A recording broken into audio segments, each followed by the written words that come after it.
Hello friends, you are watching Commerce Winner with Gaurav. अगर आप अच्छा कुछ देख रहे हैं तो कॉमर्स विनर देख रहे हैं। बेटा, इस वीडियो में मैं आपके साथ क्या बात करने वाला हूं, एक नया कंसेप्ट लेकर आया हूं मैं अकाउंटिंग रेशियो चैप्टर का। ठीक है, मैं उम्मीद करता हूं, मैं एक्सेप्ट करता हूं हर किसी से बच्चे समझ भी रहे होंगे, क्वेश्चन सॉल्व भी कर रहे होंगे। Okay, meaning and computation of propriety ratio. ध्यान से, अब हम नया कंसेप्ट क्या है, नया टारगेट क्या है हमारा आज का, प्रोप्राइटी रेशियो। लेकिन प्रोप्राइटी रेशियो को आगे पढ़ने से पहले ये तो पता हो कि ये होता क्या है। ध्यान से बेटा, मैंने आपको लास्ट वीडियो में इक्विटी के बारे में समझाया है, ठीक है, शेयर होल्डर फंड के बारे में समझाया। मैंने बताया था कंपनी में जो मालिकों का पैसा होता है वो शेयर होल्डर फंड कहलाता है। ठीक है, तो बस बेटा उस शेयर होल्डर फंड का नाम बदलकर यहां रख दिया क्या, प्रोप्राइटी रेशियो। क्या रख दिया, प्रोप्राइटरी रेशियो। क्या सर ये वही है, क्या हम इसको इक्विटी बोल सकते हैं? यस बेटा। सर क्या हम इसको शेयर होल्डर फंड भी बोल सकते हैं? यस बेटा। सर क्या हम इसको प्रोप्राइटरी बोल सकते हैं? यस बेटा। It is a relationship between proprietary fund and total assets. बेटा, इसका जो ऑब्जेक्टिव है, क्या उद्देश्य है इसका रेशियो का, इस रेशियो को हम इस वजह से रीड करते हैं जिससे कि हमें यह पता लग सके कि हमारी बिजनेस में जो टोटल एसेट्स हैं और प्रोप्राइटी फंड वो कितना है। यानी कि एक तरीके से ये हमारी फाइनेंशियल स्ट्रेंथ के बारे में बताता है। फाइनेंशियल स्ट्रेंथ के बारे में का मतलब क्या, कि कितना पैसा हम, कितने पैसे से हम फाइनेंशियली स्ट्रांग है। ठीक है, तो किसके बीच की रिलेशनशिप बताता है, जो शेयर होल्डर का पैसा है और जितना कंपनी, जितना बिजनेस के अंदर टोटल एसेट्स है। Clear. It show the financial strength of entity. Entity का मतलब जो ग्रुप्स में जो बिजनेस होते हैं, ठीक है, फाइनेंशियल स्ट्रेंथ। मैंने अभी आपको बताया था कि ये वाला रेशियो फाइनेंशियली स्ट्रेंथ के बारे में बताता है कि जो मतलब फाइनेंशियल स्ट्रेंथ कैसे पता चलती है। बेटा, एक तो इंसान होता है जो बाहर से पैसा लेता है, एक वो होता है जिसके पास खुद सेविंग होती है, उसे यूटिलाइज करता है। तो मुझे बताओ, किसी को 1 लाख रुपए अपने बिजनेस में लगाने हैं और वो 1 लाख रुपए मालिक के पास है, तो उसकी मतलब उसकी फाइनेंशियल स्ट्रेंथ क्या है, स्ट्रांग है। लेकिन ध्यान से, अगर किसी को 1 लाख रुपीज ही लगाने हैं, लेकिन वो 1 लाख रुपीज लगाने के लिए भी बैंक से क्या ले रहा है, लोन ले रहा है, क्योंकि उसके पास खुद का फाइनेंशियल फंड नहीं है, तो उसकी स्ट्रेंथ जो है वो कहीं ना कहीं कमजोर नजर आती है हमें। ऐसा हम बस 11th-12th के लेवल पर हम देख सकते हैं। ठीक है, तो it show the financial strength of an entity. ये फाइनेंशियल स्ट्रेंथ के बारे में भी बताता है किसके, बिजनेस के, कि वो स्ट्रॉन्ग है या वीक है। प्रोप्राइटरी रेशियो निकालने का फॉर्मूला क्या है, प्रोप्राइटरी रेशियो फंड बोल लो या शेयर होल्डर फंड बोल लो या इक्विटी बोल लो, फिर टोटल एसेट्स। यानी कि मैंने अभी आपको बताया स्टार्टिंग में, इन दोनों की रिलेशनशिप को चेक करने के लिए कि एसेट्स कितनी लगी हुई हैं बिजनेस के अंदर या मालिकों का पैसा कितना लगा हुआ बिजनेस के अंदर, उस रिलेशनशिप को चेक करने के लिए प्रोप्राइटरी रेशियो का जन्म हुआ। ठीक है, अभी हम आगे की तरफ बढ़ते हैं। Please keep watching my video, continue and shares. देखो friends, proprietary funds can compute by 2 approach. होता क्या है, जब क्वेश्चन में हमें डायरेक्ट कोई इंफॉर्मेशन नहीं दे रखी होती है, यानी कि अलग अलग सेपरेट इंफॉर्मेशन दे रखी है, तो यहाँ पर 2 तरह की अप्रोच चलती हैं। एक तो बोल दी जाती है लायबिलिटीज साइड की अप्रोच, एक होती है एसेट्स अप्रोच। सर ये क्या होता है? बेटा कुछ भी नहीं है, बस ध्यान से समझने वाली बात है। जब हम बैलेंस शीट बनाया करते थे 11th क्लास में, तो लायबिलिटी में क्या क्या चीज आती थी सर, उसमें कैपिटल आती थी, प्रॉफिट ऐड करते थे, लॉन्ग टर्म लायबिलिटी ऐड करते थे और साथ में करंट लायबिलिटी ऐड कर देते थे, तो टोटल साइड ऑफ लायबिलिटीज आ जाती थी। तो बस बेटा वही तो है यहाँ पर। हमें क्या चाहिए, प्रोप्राइटर फंड। और प्रोप्राइटरी फंड का मतलब क्या, शेयर होल्डर फंड्स या बोलो इक्विटी। मैंने उसमें आपको क्या समझाया था, शेयर कैपिटल, चाहे वो इक्विटी की हो चाहे वो प्रीफेंस की हो, ये बात समझ में आती है। और साथ में जितना इन्होंने अपने पास गुल्लक में पैसा जमा के रखा है, किसने, जो कंपनी के मालिक हैं, और साथ में सरप्लस, जितना उन्होंने प्रॉफिट कमाया, यानी कि रिजर्व एंड सरप्लस। तो जब हम दोनों को टोटल कर दिया करते थे, तो याद करो वो दिन वो शेयर होल्डर फंड आ जाया करता था या इक्विटी आया जाएगा, लेकिन इस नाम को हम नए नाम से भी जान सकते हैं, प्रोप्राइटरी फंड। ठीक है, क्लियर।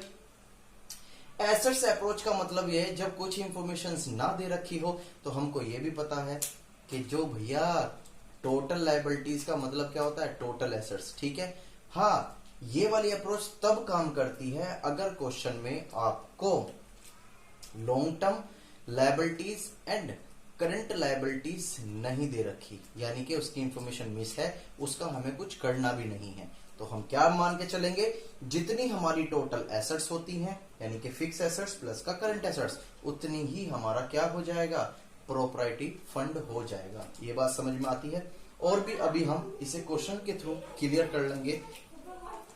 यहां पर प्रॉब्लम हो रही होगी, कोई बात नहीं, हम इसको अच्छी तरह क्वेश्चन की हेल्प से समझ लेंगे। क्लियर है? इसको करो बेटा जरा ध्यान से, अभी वीडियो के साथ बने रहिएगा। बेटा आप ध्यान से समझते हैं इस क्वेश्चन को, जरा देखते हैं इलस्ट्रेशन। ये कंप्यूट प्रोप्राइटी रेशो, क्वेश्चन क्या कहता है? क्वेश्चन कहता है कि आपको प्रोप्राइटी रेशो कैलकुलेट करना है, यानी कि उनकी रिलेशनशिप के बारे में बताना है जो कंपनी के शेयर होल्डर फंड की और टोटल एसेट्स के बीच की रिलेशनशिप है। ठीक है, क्वेश्चन में information is given, share capital is 3 lakh rupees. बेटा यहाँ कंफ्यूज मत हो जाना, सर ये शेयर कैपिटल लिखा हुआ है और क्वेश्चन में ये नहीं लिखा हुआ कि इक्विटी है प्रीफेंस है। बेटा इस चीज की कोई प्रॉब्लम नहीं है, जो लिखा है वही मान लो। शेयर्स कैपिटल है, यहाँ दिमाग मत लगाना कि ये इक्विटी है या प्रीफेंस है। ओके, शेयर कैपिटल बोले तो शेयर कैपिटल, ठीक है। नॉन करंट इन्वेस्टमेंट, ये अच्छी तरीके से मैं आपको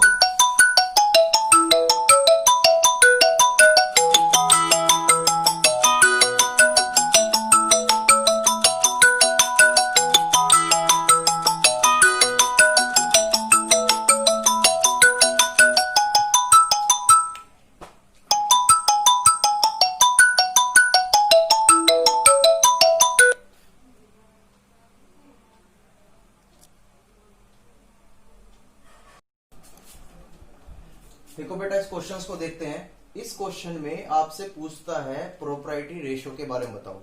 जैसे ही प्रोप्राइटी रेशो के बारे में बताते हैं तो प्रोप्राइटी का मतलब हम समझ चुके हैं, शेयर होल्डर फंड बोल लो या इक्विटी बोल लो। क्लियर है? क्वेश्चन में आपको इंफॉर्मेशन दे रखी है। सबसे पहले मैंने आपको बता रखा है, जब भी हमें अकाउंट का क्वेश्चन सोल्व करना होता है तो सबसे पहले ये देखो क्वेश्चन की रिक्वायरमेंट क्या है, क्वेश्चन पूछ क्या रहा है। ठीक है, तो यहां पर हमसे क्वेश्चन पूछ रहा है कि प्रोप्राइटी रेशो निकालो। फिर सेकंड स्टेप होता है आपको कि इसका फॉर्मूला क्या है इस चैप्टर के अंदर।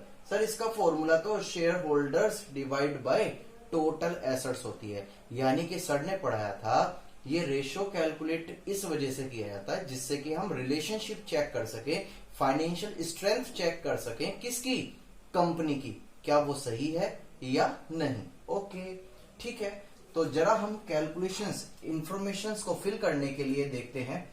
शेयर होल्डर फंड में हमने पढ़ा था शेयर कैपिटल प्लस का रिजर्व एंड सरप्लस, यानी कि वो पैसा जो शेयर होल्डर का अपना खुद का है, जो मालिकों का है, जो ओनर्स का है। ठीक है, ध्यान से यहां पर शेयर कैपिटल लिखा हुआ है। सर यहां तो ये लिखा हुआ नहीं कि इक्विटी प्रीफेंस। ध्यान से बेटा, जब लिखा हुआ होता है तब थोड़ी सी प्रॉब्लम आती है। क्यों? क्योंकि बच्चे सोचते हैं कि सर ये इक्विटी बोला जाता है तो इक्विटी शेयर कैपिटल ले लेते हैं। नहीं बेटा, इस गलतफहमी में मत रहना। कैपिटल का मतलब जब लिखा नहीं तो दिखा नहीं। कैपिटल है, लेनी है शेयर होल्डर फंड में, हाँ लेनी है सर तो ले लो बस। ओके, तो हमने यहां पर लिख दी। साथ में रिजर्व एंड सरप्लस भी 1,80,000 का दे रखा है, वो भी हमने लिख लिया। तो जब दोनों की हमने इंफॉर्मेशन वैल्यू को ऐड किया तो we get the value of shareholder fund.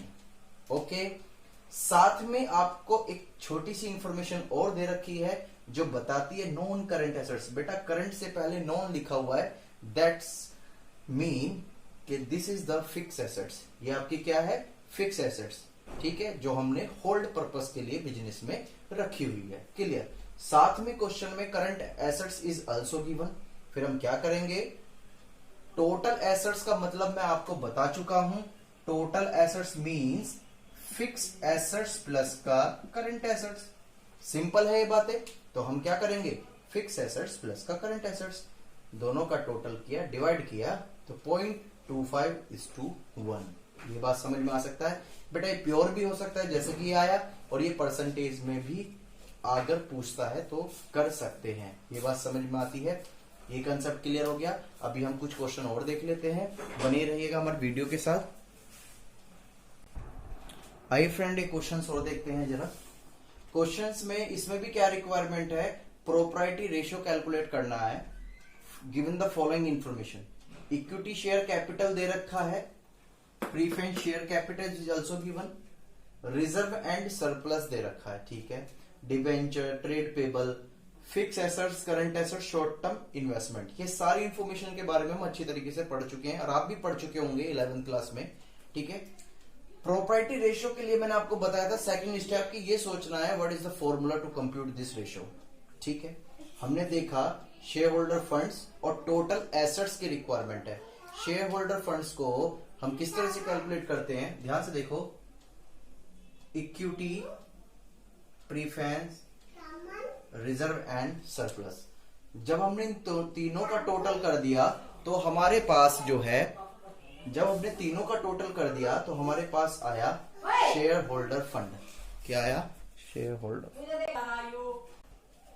तो देखते हैं इसका, ठीक है। तो हमने क्या किया, जब इन तीनों को टोटल कर दिया तो हमारे पास क्या निकल के आ जाएगा? Share holder fund. ये मैं आपको अच्छी तरीके से बता चुका हूं। फिर क्वेश्चन में टोटल एसेट्स, बेटा टोटल एसेट्स निकालने के लिए हमें क्या क्या चीज चाहिए? सारी बस एसेट्स ही चाहिए। क्वेश्चन में फिक्स एसेट्स दे रखी है, करंट एसेट्स दे रखी है, शॉर्ट टर्म इन्वेस्टमेंट, ये भी मैंने आपको बताया था, this is also current assets. तो जब हम करंट एसेट्स और फिक्स एसेट्स को ऐड कर देते हैं तो क्या आती है हमारे पास? Total assets. ये अच्छी तरीके से मैं आपको एक्सप्लेन कर चुका हूं, बस फॉर्मूला पुट किया। तो बेटा इसको तो बोलते हैं प्योर रेशो, ठीक है, जो हम इस तरीके से निकालते हैं। लेकिन जो परसेंटेज होता है इसको परसेंटेज, यानी कि कहने का मतलब क्या कि ये रेशो प्योर भी कैलकुलेट हो सकता है, देन परसेंटेज में, परसेंटेज एक तरह से क्या हो जाती है? अप्रोक्सीमेटली, जिस तरह से बोलता जाता है। ये बात क्लियर हो गई, ठीक है। बने रहिए हमारे वीडियो के साथ प्लीज। आइए फ्रेंड्स, एक क्वेश्चन और देख लेते हैं जो इसी कंसेप्ट के ऊपर बेस है हमारा। इस क्वेश्चन में भी कंप्यूट करा रहा है क्या? Property ratio. जैसे ही प्रोपर्टी रेशो हमारे दिमाग में आता है तो फॉर्मूला क्या आता है? Share holders fund divide by total assets. ये बात समझ में आती है, ठीक है। तो इस फॉर्मूले के लिए, इस क्वेश्चन के रिक्वायरमेंट को पूरा करने के लिए हमें क्या क्या चीज कैलकुलेट करना है? क्या कैलकुलेट? शेयर होल्डर फंड का कैलकुलेशंस करना है और टोटल एसेट्स का, ठीक है। तो कर लेते हैं।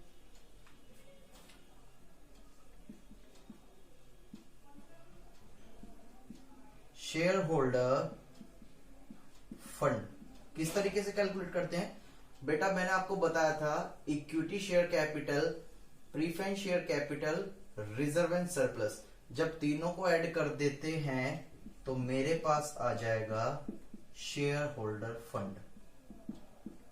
ये बात समझ में आई या नहीं? क्लियर है बातें? फिर क्वेश्चन में हमें रिक्वायरमेंट है किसकी? क्वेश्चन में रिक्वायरमेंट है टोटल एसेट्स की। किसकी रिक्वायरमेंट है हमारे पास? टोटल एसेट्स की। तो बेटा इस टोटल एसेट्स को किस तरीके से कैलकुलेट करेंगे हम? ये हमारे पास 8,30,000 आ जाता है।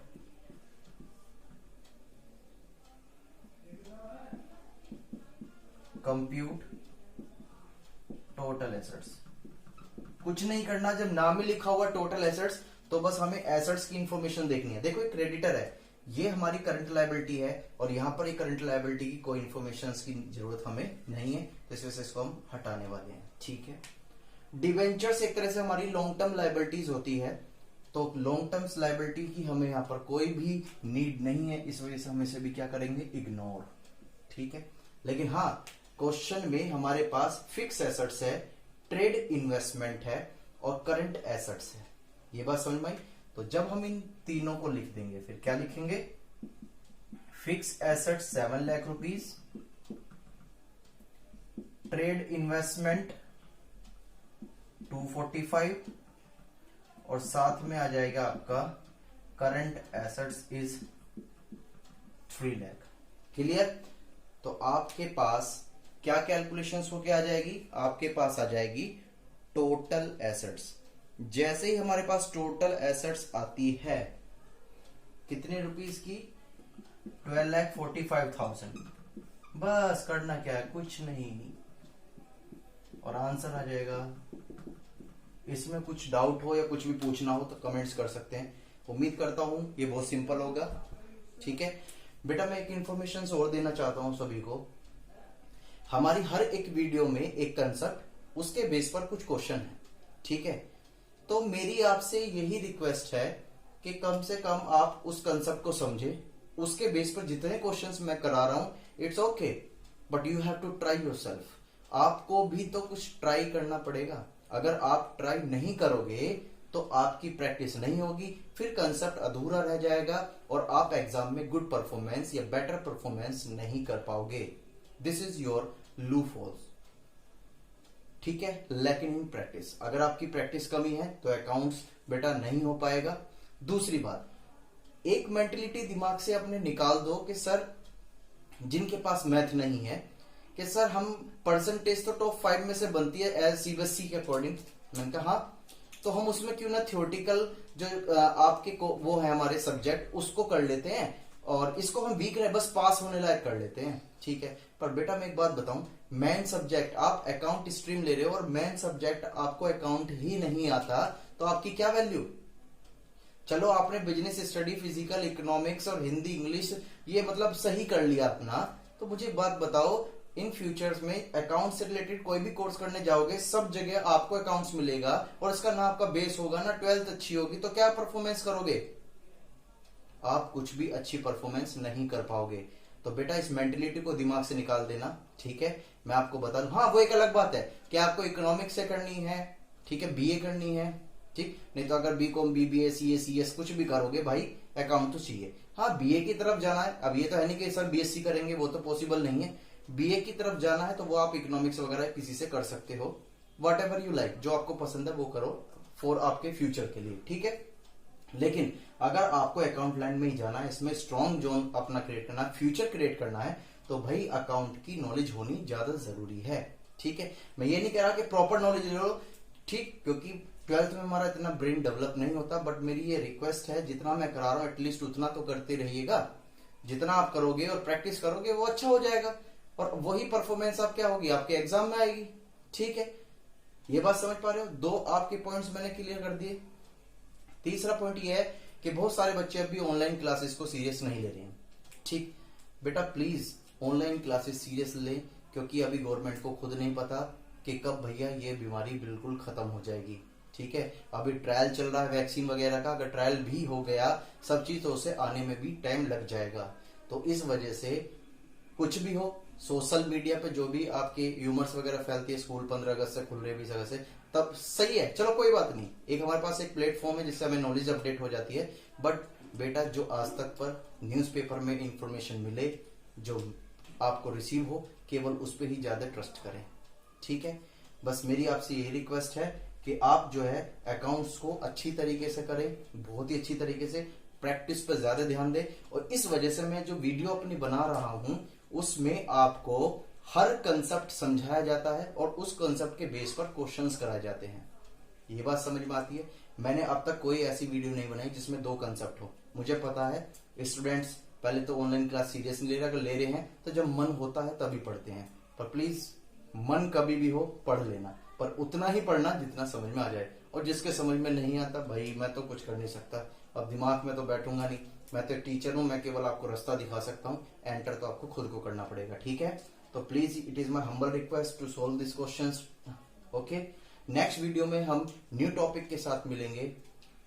ठीक है, take care and bye bye and thank you for watching my video.